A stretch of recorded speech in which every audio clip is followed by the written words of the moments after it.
Hey guys, before I get into this video that you're going to watch right now, I just wanted to share with you guys the first maybe 20-30 seconds of just my sincere thank you for all of those that have been supporting my channel, for those of you that have been watching my videos, that have been subscribed for years now. And again, we recently hit 7,000 subscribers on this channel, and I really just wanted to take this moment to say thank you so much. You guys are the greatest. Honestly, all your comments and all your questions, all your feedback and just positive vibes have really just made me love making videos, and it just made me love reviewing everything that I have here, talking about airsoft and just everything in between. And again, this is just my thank you to you guys. Thank you so much. I'm hoping to get to the point where, I have a little bit more money to kind of just offer giveaways just for some lucky subscriber. It could be anybody. Believe me, I'm working on that. It's just going to take some time since a lot of the airsoft products are expensive, and I just don't have the kind of funds to be able to buy something to give away at this time.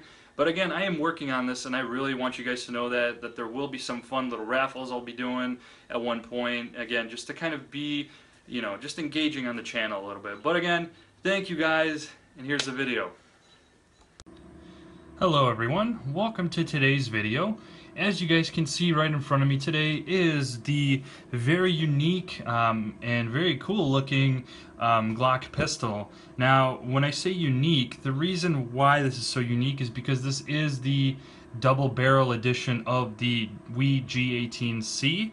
So again, the single version of it already packs a punch, but now we have more barrels, more metal, heavier weight, and just a lot more fun. And again, it's full auto. So what I'm going to actually be doing with this particular model is I'm actually going to show you guys how to field strip it.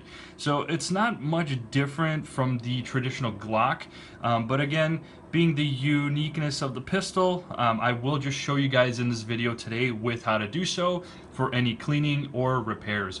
So I hope you guys enjoy this video. Now first, before I get into the actual field strip, I just wanted you guys to really just observe the beauty of this pistol, and again, just how awesome it is considering it's two Glocks fused into one. This one is more of a unique pistol out there on the market. They've started making a lot of these double-barreled versions of just the regular pistols, and again, they're really cool. I mainly bought this as a unique factor and something to just really have in my collection. So we'll get down to it now with the field stripping. So as any traditional Glock, it's going to be the same process. So I'm going to just take the mag out first, and again, here's what the mag looks like. It's essentially two magazines fused into one with two valves, two openings for gas, two BB feeders, and it comes with just one fill nozzle on the bottom. So again, this has a pretty large gas capacity, and it needs to because it's a double barrel Glock. So now we took the mag out, we're going to go ahead and rack the slide back. And again, there is two recoil springs in this, so you're definitely going to feel some heft pulling the slide back because again, it's literally double everything. So as any traditional Glock, you're going to have these tabs on the left and on the right side of your pistol. So essentially you're going to have to pull both of these down at the same time after you've racked the slide to engage the hammer. So we'll pull this down. Now it's a bit more challenging because it's a bit wider and it's almost like an awkward grip to get this off. So once you do that, then you just push forward until the slide comes apart like so. So I'm going to go ahead and slide this off. I'm going to kind of show you the lower frame really quick. So here's the lower frame of this pistol. You can see that it has two hammers. Basically has two hammer assemblies. Again, very unique, very cool. So we'll put that to the side for now since it's not really what we're going to be going into. More so it's the top portion. But again, if you need to repair anything on here, it's easily doable, or if you need to add any lubrication. Alrighty, so now with those two pieces aside, now we can focus on the actual slide. And again, just look at how large the slide is. It's two slides fused together, and it just looks really awesome. So here's what we're looking at in terms of the assembly. So it's going to be pretty much the same process with field stripping. So we're going to go ahead and take out these recoil guide rods. They're going to be two separate rods basically, because these are not going to be ones that are fused together. So we'll take both of these out at the same time. And then I would also just remove this red piece as well. It's like a little buffer piece. And now we can go ahead and pull the barrel assemblies out as well. So again, they're individual. So now we should pretty much be looking at the same picture here. You can see that again it's a ported slide because it's G18C. Pretty much it's like a weight reduction for the actual pistol. It's more so realistic on the real steel version. This is again doesn't really do much for airsoft. But again, here's the nozzles and here's that selector switch, which if I were to flick it, you could see that they function together. So again, this is very unique, and it's probably a pretty complex build because, you know, if one of those fails, then essentially both of them fail, and you have to pretty much replace the entire assembly, which again, that could definitely be a pain point and something, you know, annoying to deal with. Now you can see the nozzles too, they're also separate.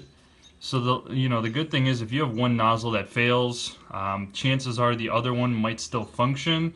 But again, if one fails, it's better to just replace it as soon as possible rather than wait. So far we got the basics field stripped. We'll get into now the actual barrels. So with the recoil guide rods and the actual barrels, there's not much uniqueness in the parts. They're quite common. You can actually get replacements for them easily because again, they're single barrels, which is awesome.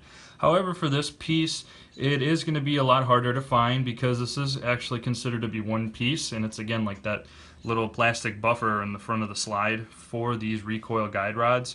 These two can easily be upgraded to maybe a garter recoil guide rod, for example, just to have a little bit more spring tension to really bring that slide, you know, in and out and kind of give you a crisp feeling on the blowback. So here is what the barrels look like. So again, it's pretty much mirror image of that other one, so I'm not really going to showcase, you know, up front these barrels, but they are, of course, not made of the greatest quality, so these typically tend to break pretty easily. So this could be kind of a situation where, you know, watching this video will help you field strip in order to repair and replace the busted barrels.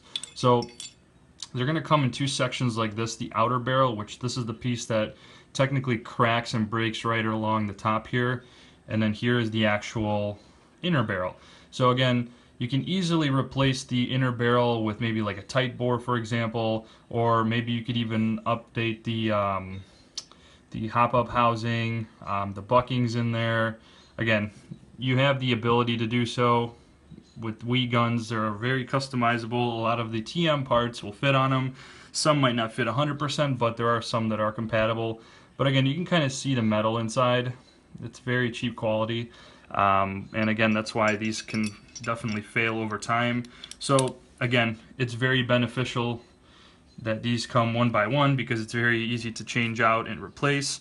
Now, the nice thing with this too, being that the dimensions are the same, you can actually fit the garter steel outer barrel.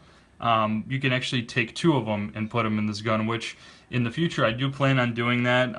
The nice thing with the garter steel barrels is it pretty much is kind of cut in the middle, and it's more of like a screw-on. So you have basically this portion here in the back as a separate piece, and then the actual barrel is a separate piece, which you can then screw on to this end. So again, it's a very clever design, and it's smart because it's less stress on this top joint here, which is prone to breaking, again, because of the friction created here when it rubs up against. You can kind of see that there's like a little notch there to, again, kind of help not break it, but that can still happen. Again, it's metal on metal friction. Okay, so now that we have everything fixed and lubed up, the next step now is showing you guys how to put everything back together. The process, again, is not very different or anything complicated. I would put it back. One thing just to really note and really kind of make it an important statement. You see how there's oil on one side and not on the other? You want to put oil on the sides of the barrels that are actually going to be touching each other. So being that these are going to be like this, the reason why, again, is that friction that I was mentioning. It can create a lot of stress on the metal components, and it can cause them to break faster. So just as an FYI for those of you that have double barrel anything, if the barrels do make contact, put oil on the parts that make contact with each other. Again, it'll increase the longevity of the pistol. So with doing so, I'm going to go ahead and now put these back. So you can see I'm just aligning everything together. It even almost looks like the OEM grease that they put in here. It almost looks like lithium grease or something. You can see there's like a little piece of it there. Some kind of grease, but for these pistols, I'd probably just want to use silicone. So again, it's less contaminants, because lithium grease, if there's too much of it, then it's going to just capture a lot of metal fragments and contaminants, and then you're going to have to just do a lot of cleaning to get that taken care of. Whoop. And it slip out a little bit. Okay, so essentially now we have everything put together. You can see that everything lined up just perfectly. So pretty much if everything looks like what you did here on yours, then you should be good to now connect everything together with these two main pieces, the lower frame and the actual completed slide. So now you want to be mindful too whenever you're sliding it back. You don't want to just take it right away and just rack it across. I would probably take your time to push it until it locks in, because sometimes these recoil guide rides can get caught somewhere and might not go through all the way. So again, just keep pushing slowly until you hear that first click, and then once you see that everything's kind of flush here at the front, then just do a rack a couple times just to ensure that everything is snug in place. And now we are looking good. So again, the pistol is good to go. We can even put I would say even for the magazine too, if you're going to lubricate anything, the valves are definitely important, and just squirt a little bit on the top there. And it doesn't hurt to keep that O-ring nice and lubricated. Just a dab of the silicone oil in there as well wouldn't hurt. So now the double barrel Wheat 18C is good to go. And again, with doing maintenance and just cleaning it, you know, whenever you're done, I would say maybe, I don't know, I used to do it after every game. Just again, when you're on the ground, you're dragging the pistol on the floor or whatever, you know, it picks up a lot of crap, and then it can get stuck in the internals, and then again, it could damage the pistol if it's not taken care of. So something I'd recommend, you know, if you're going to spend a couple $100s on guns, you want to make sure they last you a while to, you know, be worth your buck. So again, very important to do these kind of minor upgrades, repairs, and lubrications. Again, guys, that's all I had for you for today. If you guys have any other questions with the Glock 18C and anything else that I showed you in this video, or just anything I didn't show you, please feel free to comment and let me know what else you'd like to see on this pistol. I'll happily take a look and see what I can do. For those of you that love Glock pistols as much as I do have an actual Glock playlist where I put a lot of Glock videos. There's probably almost 100 videos just dedicated to Glocks.